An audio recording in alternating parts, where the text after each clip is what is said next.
This past weekend, the 100th anniversary edition of the Broadmoor Pikes Peak International Hill Climb happened.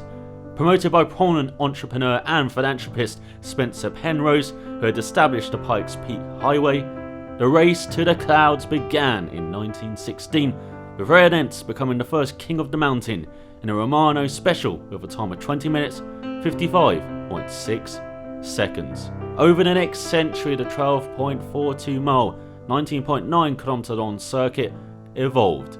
The dusty gravel that Ari Vatanen kicked up on the way to victory in 1988, as shown in French director Jean-Louis Maury's 1989 film Climb Dance, was paved over from 2002 to 2011, replaced with the quick tarmac that doesn't lessen the challenge. It's just sped things up. With cliff edges and sheer drops everywhere, the terrifying route that starts at the 7 mile mark of the highway, 9,390 feet or 2,862 metres high, and ends 156 monstrous turns later, 14,115 feet or 4,300 metres up at the mountain's summit, is still a test of man and machine that is merciless to anyone not up to the challenge. Winning this year was Frenchman Morin Dumas in his unlimited class Norma M20RD limited car, the same combination that won in 2014, with the second fastest time recorded in the event's history of 8 minutes 51.445 seconds. His second Pikes Peak success came a week after his second overall 24 hours of Le Mans victory.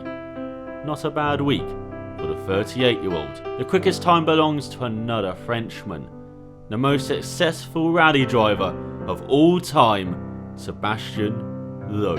He won the second all-asphalt contest in 2013 with a time of 8 minutes 13.878 seconds. And today, I will beat it.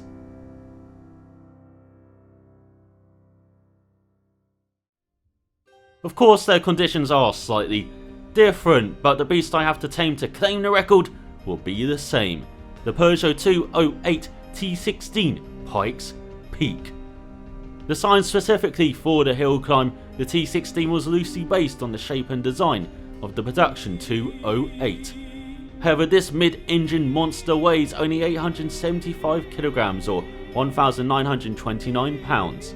Used a rear wing found on the Le Mans Endurance Racer 908 and was powered by a 3.2 litre twin-turbo V6 engine producing 875 brake horsepower. Driving it is a dance with the devil, where you hope you don't make one bad move or else you will be tail-whipped down the mountain. Gripping the wheel tighter at the summit than just under 20 miles earlier, every input has to be choreographed with the rhythm of the car. Smooth braking, slick accelerating, tense steering is a tango for roughly 8 minutes.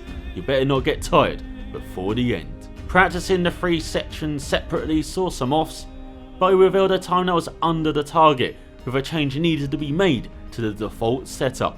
The gears were lengthened as Sith was topping out halfway down the long straights near the top. Due to a risk of idiocy, nothing else was touched. Once a practice run of the sections with the new settings was done, it was time to tackle the whole course.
I can't actually believe it. We didn't just beat the record, we smashed Loeb's 8 minute 13 seconds by almost half a minute. I can't believe how fast that run was. I was so happy with it afterwards, and I got into that state during the run where you do things, you know, subconsciously, and it was in the last sector where, you know, on those cliff faces where I almost went off, where, whoa, it snapped me out of it. And so in that last part of the run, I was just being, you know, a bit cautious, just wanted to make it to the finish. So there's definitely time on the table, but as I said, I've never been happier with a run than the one you've just seen. I couldn't believe the time when I crossed the line. I was so elated with it, and you will see on the leaderboards here at the time that I did this just over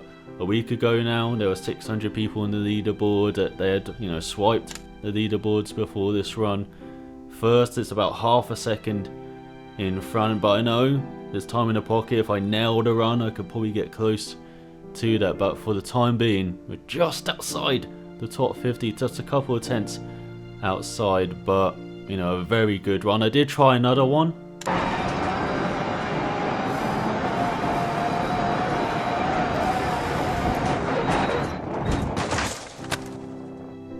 But that didn't go well, but it was the first run that counted. As you can see, we obliterated the AI and we obliterated Loeb's record, and as I said, there's lots of time left on the table. I tried another run in the first sector after this, really pushed it, and I was about 5 to 10 seconds faster in that first sector compared to this run. So now there's at least 10 seconds on the table compared to this run. As I said, if we work on the setup, especially in the high speed corners, there was a bit of understeer I got to combat Sophie. If I dial that out, nail the setup a bit better apart from the gearing, you know, we'll be close to perhaps even that top time if I really nailed it out. But I did make a couple mistakes on that run, but yeah, we beat those. I didn't expect it to be that quick, but just fantastic.